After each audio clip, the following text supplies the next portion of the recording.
Oi gente, tudo bem? Eu sou Lilian, advogada, trabalho há mais de 20 anos na advocacia.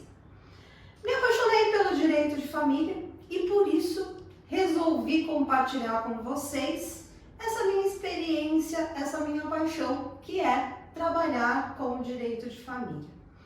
Para vocês que querem trabalhar com o direito de família, que veem uma oportunidade no direito de família, mas fica assim um pouco receoso, ou fica pensando, isso não é para mim. O direito de família, na verdade, ele é o direito mais legal, é o direito mais top, que eu acho, né? Modéstia à parte, é porque eu gosto, é porque, como eu disse, eu sou apaixonada e lógico eu vou falar bem, né? Mas, além disso, o direito de família, ele tem muitas oportunidades e nós não precisamos ficar restritos àquilo que estudamos ou que ouvimos falar. O direito de família, ele é amplo, ele é moderno, ele é antigo, ele tem para todos os jeitos e cabe você, advogado, lidar com cada jeitinho de cada família, de cada pessoa, porque como eu sempre falo, família todo mundo tem. Só que todas as famílias são diferentes, nenhuma família é igual à outra. Podem ser parecidas, mas são diferentes. E por haver essa diferença, os problemas serão diferentes também. E você, advogado da família e especialista na família, vai conseguir resolver os problemas de forma personalíssima, de forma individualizada. E esse é o diferencial, é isso que é o importante e é isso que falta para você, advogado, se apaixonar. Porque família, você já faz parte de uma, né? E lidar com as famílias é evoluir. Hoje eu trouxe o tema sobre exoneração de alimentos, né? As ações de exoneração de alimentos.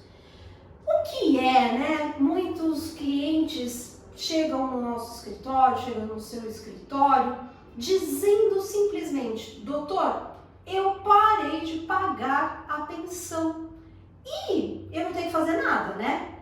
Ou pior, alguém vem te procurar no escritório dizendo que alguém foi preso por não ter pago pensão e pelo simples fato de não ter percebido que ele não poderia ter deixado de pagar a pensão.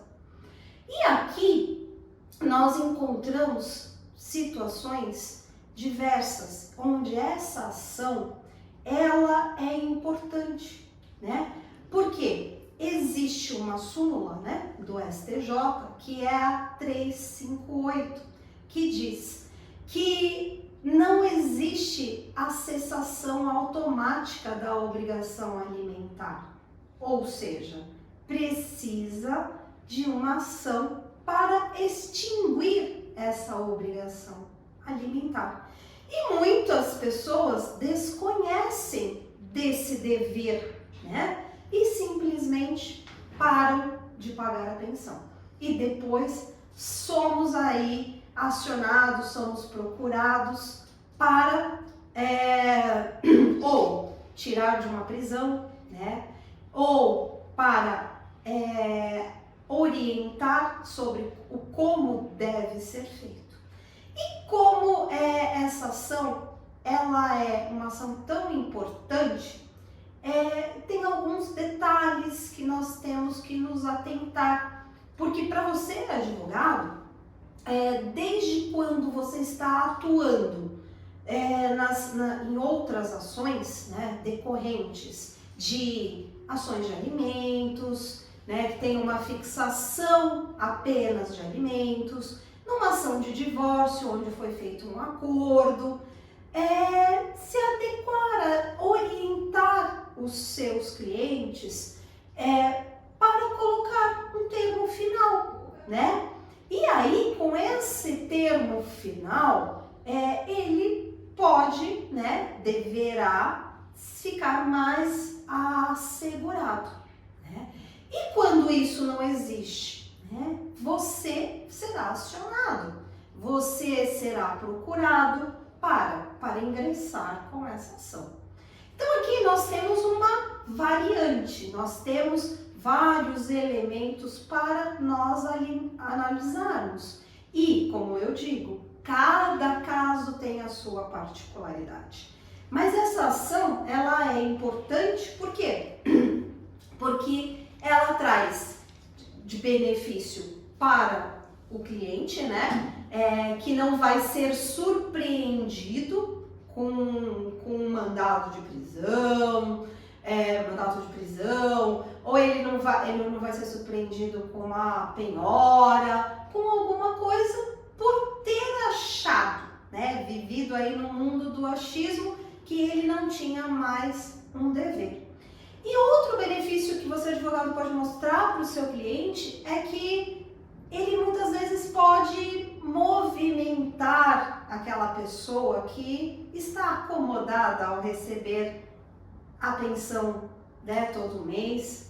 Então, mas por que eu falo isso? Porque a pensão, né, a obrigação alimentar, ela tem um fundamento, né? Ela tem um porquê. Ela auxilia num todo. Ela não pode ser um motivo para se acomodar e vou viver da pensão do meu pai, vou viver da pensão da minha mãe ou de quem quer que seja, né? Então aqui nós também precisamos levar, e cada dia mais os pais se preocupam como vai ser a vida dos filhos, né? E como ele vai viver, né? Como ele vai sobreviver, como ele vai trabalhar, né? Se ele vai trabalhar, como ele vai.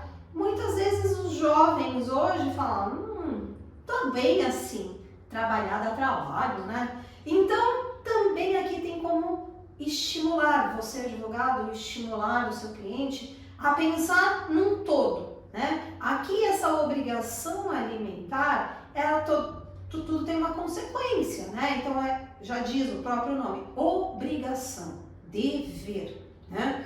Então vamos lá. Esta obrigação alimentar, ela é fixada em uma ação de alimentos, né? Num acordo de divórcio, e ela pode ser fixada para quem? Ela pode ser fixada para os filhos menores, e ser fixada até um determinado tempo, né? Até o término da faculdade ou até o término completar a maioridade.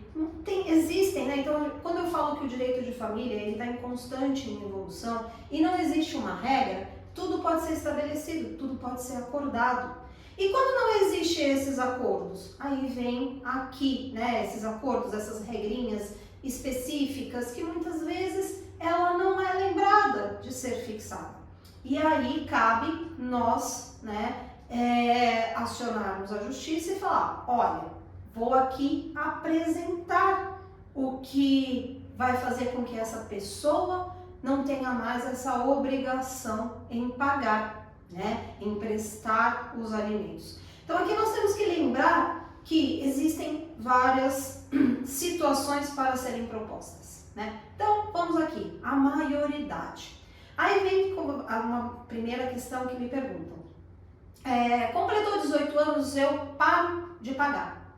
Aí volto. Não é assim, né? Completou 18 anos, mas aí a pessoa, ela tem uma fonte de renda, ela tem uma necessidade, ela tem uma possibilidade financeira. Como é? Ela casou, alguém vai suprir essa obrigação, porque pais são para sempre, né? E não é só porque ficou maior que eu vou parar de pagar. Por isso que existe essa súmula do STJ, né?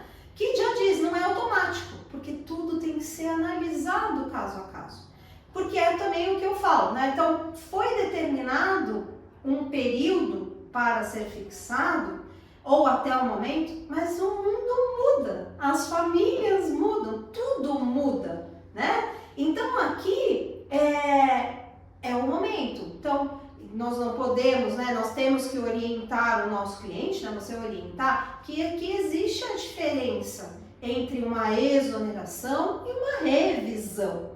Exonerar, né? É não pagar mais, né? É tirar essa obrigação daquele que tem que, né? Que tem que prestar os alimentos. Então, a revisional, eu posso majorar, eu posso diminuir. Então, tudo de nós temos que fazer essa análise, olhar, ver realmente o que o cliente quer. Porque muitas vezes o cliente chega, eu quero parar de pagar os alimentos. Ah, peraí. Aí você vai fazer as perguntas certas, né? Eu falo que precisamos algumas perguntas, essas perguntas certas que eu digo são perguntas básicas. Peraí, você nunca deixará de ser pai. Não existe ex-pai, não existe ex-mãe. Existe ex-marido, existe ex-esposa, mas ex-filho não existe.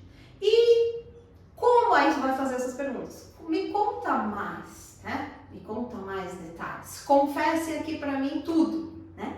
E aí você vai conseguir analisar. Veja, ele fez 18 anos, está fazendo faculdade, está trabalhando, tem uma renda digna, como é? Ou é a mãe que vai pagar, é só o pai? Então, esses casos não justificam puramente. Então, temos que fazer provas, né? Não é só o achar, não é só o fato em si, eu digo o fato em si, no caso, a certidão de nascimento atingir a maioridade. Então, mas também temos que analisar o outro lado, o lado oposto disso também. Esse jovem, como disse anteriormente, ele está desencanado, ele não quer nada com nada, e sabendo que tem essa pensão e o pai vai pagando, ou a mãe também vai pagando, todo mundo vai suprindo, será que não seria ali um momento de dar um chacoalhão, tirar e fazer essa pessoa, esse filho se movimentar? Então, eu digo isso, não estou falando, entra e vai fazer a pessoa, não é isso que eu estou dizendo. São análises que você, advogado do direito de família, junto com o seu cliente, tem que expor um todo. Porque quando ele chega com um ideal, com uma ideia, nós temos que ser claros com eles nesses aspectos, né? Assim, não é tudo, né? A gente nunca tem tudo, mas a gente quer dar o tudo todo, né? Então essa questão tem que ser analisada com cautela e mostrar para o seu cliente, tá? Veja, ele mora com quem? Olha os gastos, se você tirar. Então vamos fazer acordos, vamos mudar isso, vamos dialogar, né? Que é o fundamental. Então todos esses elementos nos levam a tirar, a escolher ações determinadas, orientar o seu cliente, né? Muitas vezes ele chegou com um propósito de entrar com uma ação de exoneração, quando na verdade às vezes a gente poderia entrar com uma ação revisional, né? Ou na verdade vamos fazer um outro tipo de acordo, mostrar que ali se ele não tinha um contato com o filho e esse filho agora ele é maior de idade, ele pode acionar esse filho, porque agora ele não tem um guardião, ele não tem um responsável, ele é maior de idade, né? Então ele também é um momento para ele aprender a gerir, né? Vamos fazer trocas de responsabilidade, tipo assim, eu quero tirar a minha obrigação, né, imposta a mim, essa imposição, mas eu não quero te abandonar. Então é um momento que, por exemplo, eu vou contar uma história de um cliente que o que aconteceu, ele ficou muito triste, mas né, estou me antecipando aos fatos. Então esse primeiro momento, o que aconteceu? É mostrar um detalhe, que muitas vezes se confunde a conjugalidade com o papel de pai e filho.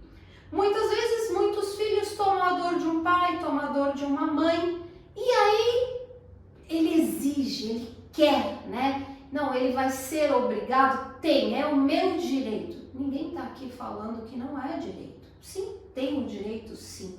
Então, mas o que precisamos ter em mente é fazer essa orientação para o nosso cliente e se posicionar e ele realmente ter um papel de pai. E o que ele quer. Por isso que cada caso é um caso, temos que analisar com cautela, ver realmente o que o cliente quer. Ou ele quer só realmente se livrar de uma obrigação alimentar e sai, não tem filho, acha que existe ex-filho e deixa a responsabilidade só para um dos lados, ou vai falar, não, eu quero continuar, mas eu quero também continuar a educar, eu quero participar, eu quero conviver, eu quero ajudar.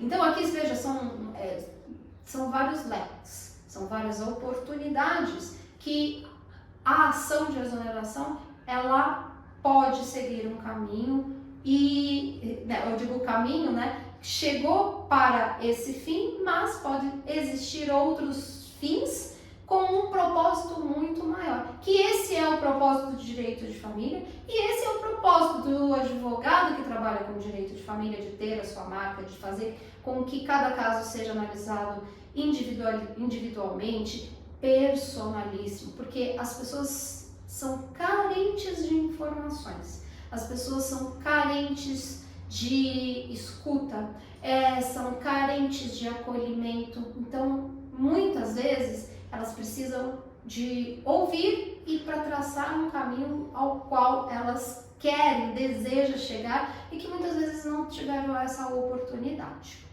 certo? Eu vou contar a história do meu cliente, o que aconteceu com ele. Na verdade, quem foi me procurar foi a atual companheira, alegando que ele estava preso, né? Ele estava preso. E aí, assim, doutora, ele foi preso com um débito alimentar de uma pensão que a gente não sabe por quê. Por quê? Ele tem 2 filhos, mas os 2 filhos já são maiores de idade. E ele ajuda mensalmente, tá? Inclusive, ele comprou uma moto, ele tá pagando as parcelas da moto, ele já tá trabalhando como office boy, ele tá seguindo a vida. E agora ele foi preso por um débito alimentar. Aí vem, né?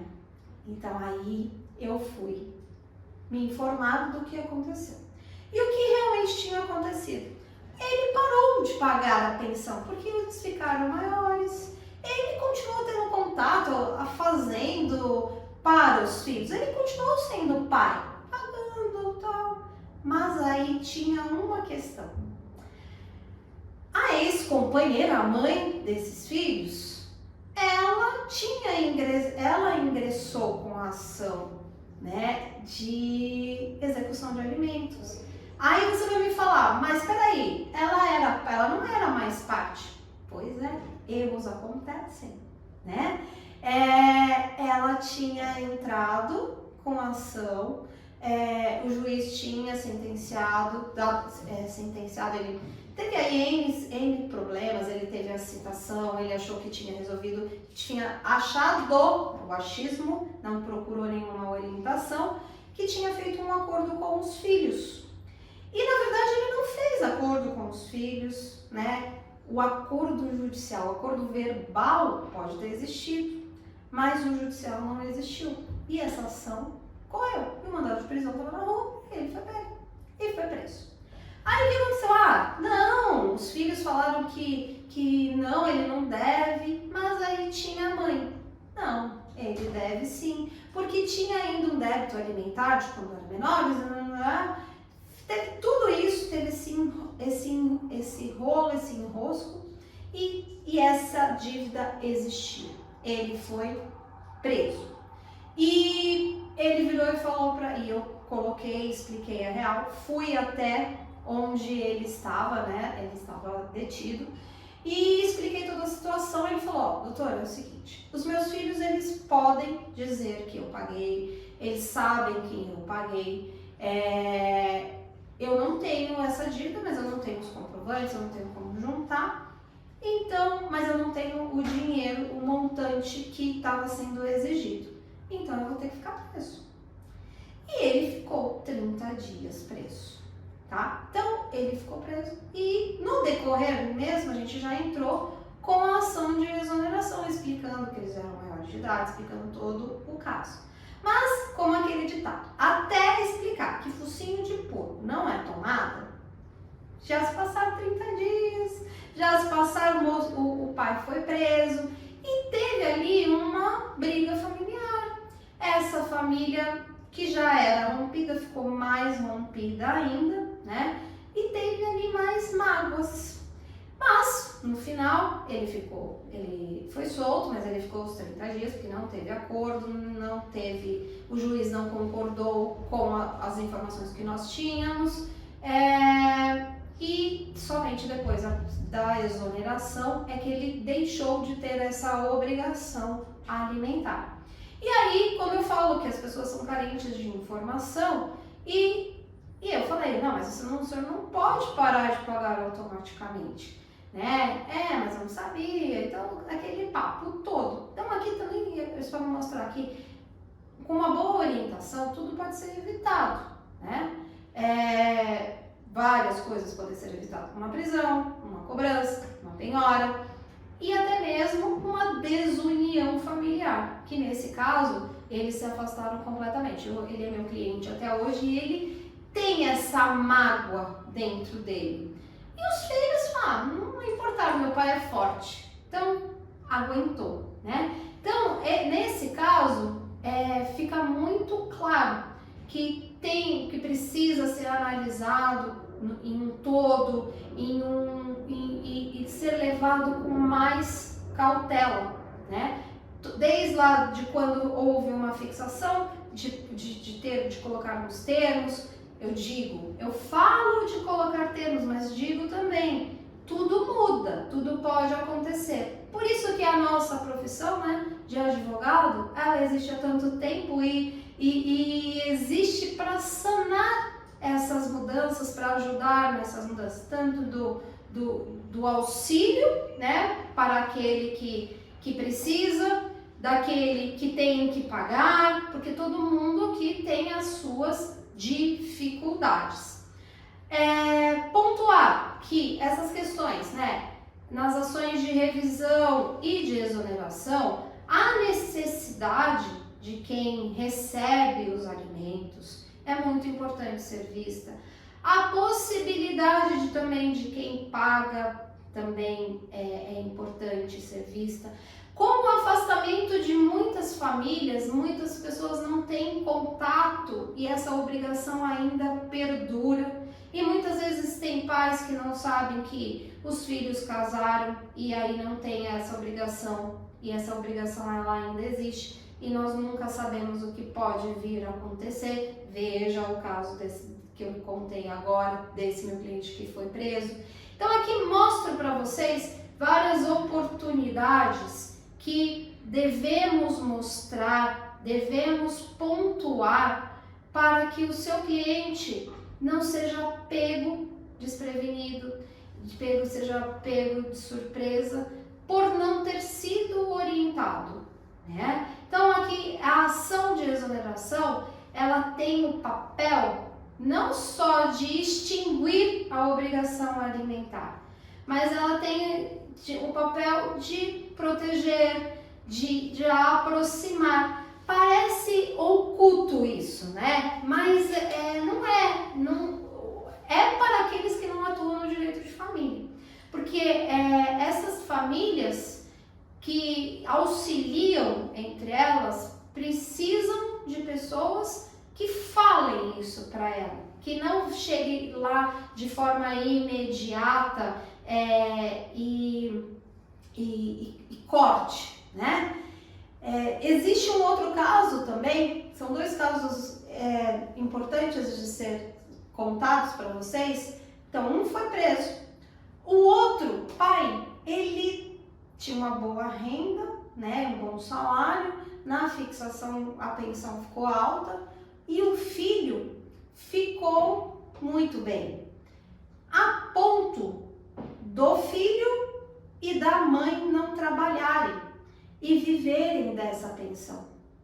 E aí, o meu cliente veio, me procurou e me relatou, falou assim, eu quero exoneração. Eu falei assim, pera, como é isso? Me conte mais detalhes. Não, ele não faz faculdade, porque ele fala, essa renda eu não preciso de mais nada. Então ele comprou carro, ele comprava roupa de marca, a mãe, eles tinham uma casa própria, então a mãe se mantinha com a renda do filho. E eu não estou falando, e essa manutenção da mãe, o pai não sabia. O pai estava mais preocupado que o filho não estava estudando, que ele estava comprando carro, que ele estava utilizando o dinheiro de outra forma. Nós só soubemos disso no dia da audiência. Então, que ele falou, né, o filho, não, mas eu não uso só o dinheiro para comprar carro, para comprar roupa, eu ajudo a minha mãe, eu dou praticamente metade para ela sustentar a casa, né? E ele já era maior e tinha o termo também, né? Termo na audiência que seria pago até o término da faculdade. Mas ele iniciava a faculdade, trancava por algum momento, depois voltava, então também tem que ser visto com muita cautela, e por isso que cabe a análise de cada caso. Então, nesse caso, ali não teve uma exoneração de pensão, mas teve ali uma revisão, uma alteração. A vontade do meu cliente era de exoneração, mas não houve essa exoneração, porque o filho ainda tinha necessidade, ele queria fazer a faculdade, mas ele precisava de um puxãozinho de orelha, precisava sair do ócio, né? Ele precisava de alguém para empurrar, vamos lá, vamos trabalhar, né? Então, essas duas histórias, essas duas ações, elas mostram as diferenças que precisamos analisar e que precisa ser vista com cautela, porque é aquilo que eu falo, muitas vezes o cliente já chega achando que quer uma ação e você, advogado, fala, eu vou orientar você de uma forma que atinja o seu objetivo, não é assim que vai resolver um problema. Por isso que eu sempre falo, o direito da família, ele acaba sendo um direito personalíssimo. Ele acaba sendo um direito personalíssimo de cada cliente, de cada dor, de cada sentimento, né? Então, assim, as exceções, né? Então, a regra, quando eu não faço uma ação de exoneração, eu faço um outro tipo de ação que vai atingir um fim. É aqui que eu falo, né? A gente não pode ficar engessado. A gente tem que ter o conhecimento e saber agregar, né, no mundo dessa evolução, desse movimento, dessas ações que são diversas e que não seguem, sim, um padrão. Pelo contrário, né? Estamos sempre evoluindo e as ações também. Então, hoje fico por aqui. Espero que esse vídeo sobre a exoneração fique bem claro que sempre, né? Todas as ações, cada caso precisa ser analisado de forma individualizada e que é uma ação que ela é muito procurada e que muitas vezes ela pode gerar um prejuízo financeiro para quem vai deixar de receber, mas desde que seja feito de uma forma amigável, de acordo, essa obrigação alimentar, o outro lado ganha muito mais. E por quê? Porque quando alguém é obrigado a fazer aquilo por obrigação, ele não faz com muita satisfação e muitos vínculos familiares são desfeitos. Mas cabe, você é advogado, orientar e acolher esses clientes e explicar que não existe ex-vínculos entre pais, ex-pais e ex-mães. Hoje eu fico por aqui. Peço que vocês se inscrevam no canal do YouTube, ative as sinalizações, o sininho, que toda semana tem vídeos novos sobre o direito de família, sobre temas que pode ajudar você a desmistificar essa ideia de que o direito de família é chato e de que não te abre uma oportunidade. Até um próximo vídeo. Tchau, tchau!